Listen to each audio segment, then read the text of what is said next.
اور چین کو گوادر کے ذریعے تجارت کرنے سے سالانہ $20 ارب بچت صرف تیل کی درآمد میں ہوگی، جبکہ پاکستان کو تیل کی راہداری کی مد میں $5 ارب سالانہ ملیں گے۔ سب سے بڑھ کر چین امریکہ اور بھارت کی محتاجی سے نکل آئے گا، جو کہ اس وقت چین جانے والے سمندری راستوں کو کنٹرول کرتے ہیں۔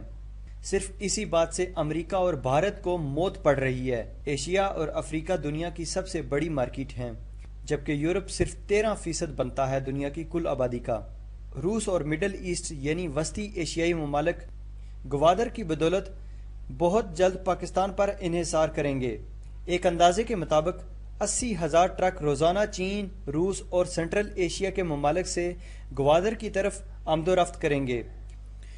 پاکستان کو صرف ٹول پلازے کی مد میں 25 سے 30 ارب روپے سالانہ آمدنی ہوگی۔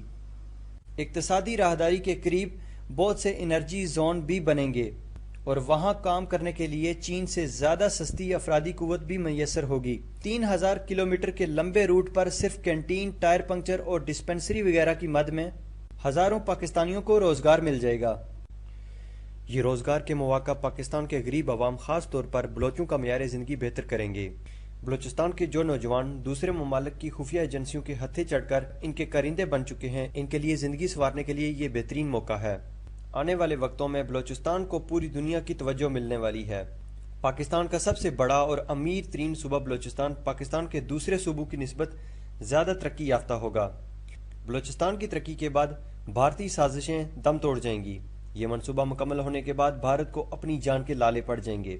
کچھ دن پہلے بھارت نے گوادر منصوبے کو نقصان پہنچانے کے لیے ایک نہایت ہی گھٹیا اور خطرناک حرکت کی۔ بھارتی ایٹمی ابدوز پاکستان کی طرف بڑھ رہی تھی، جس کے دو مقاصد تھے۔ ایک مقصد 15 سے 20 یا اس سے بھی زیادہ کلبھوشن طرز کے لوگ گوادر کے ساحل کے قریب چھوڑنا تھا، اور دوسرا مقصد پاکستان نیوی کی جاسوسی کرنا تھا۔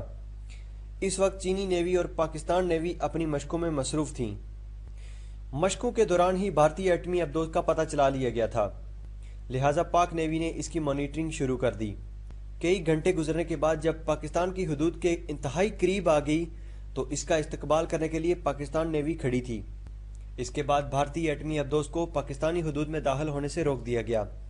بتایا جا رہا ہے کہ اگر اس دن پاکستان اس ابدوز کو تباہ کر دیتا تو دونوں ممالک میں جنگ شروع ہو سکتی تھی، اور جو محنت اور توجہ اقتصادی راہداری کو دی جا رہی ہے ضائع ہو جاتی۔ اس حرکت کے بعد چین نے یہ فیصلہ کیا کہ وہ پاکستان کو اسٹیلتھ فریگیٹ دے گا، اور مستقبل قریب میں پاک چین نیوی کی کمانڈ اس پانی پر مضبوط ہو جائے گی۔ اس کے علاوہ گوادر کی سیکیورٹی کے لیے پاکستان نے ترکی سے فوراً فاسٹ اٹیک اسٹیلتھ بوٹس لینے کا فیصلہ کیا ہے، جنہیں ممکنہ طور پر ٹیکنالوجی ٹرانسفر کی بنیاد پر حاصل کیا جائے گا۔ اقتصادی راہداری کی بدولت پاکستان دنیا کا بااثر ترین ملک بننے جا رہا ہے، اور آنے والے کچھ سالوں بعد دنیا کے فیصلوں میں پاکستان کی رائے ضروری سمجھی جائے گی۔ تمام مسلمان ملک پاکستان پر فخر کریں گے۔ اقتصادی راہداری پر کام شروع ہونے کے بعد واضح طور پر دنیا کی نظریں گوادر پر مرکوز ہیں۔ یہی وجہ ہے کہ دشمن کو پاکستان کا مستقبل نظر آ رہا ہے، اور دشمن نہیں چاہتا کہ پاکستان کی اہمیت میں اضافہ ہو۔ ہمارا دشمن جنگ کر کے ہمیں واپس پیچھے دھکیلنا چاہتا ہے۔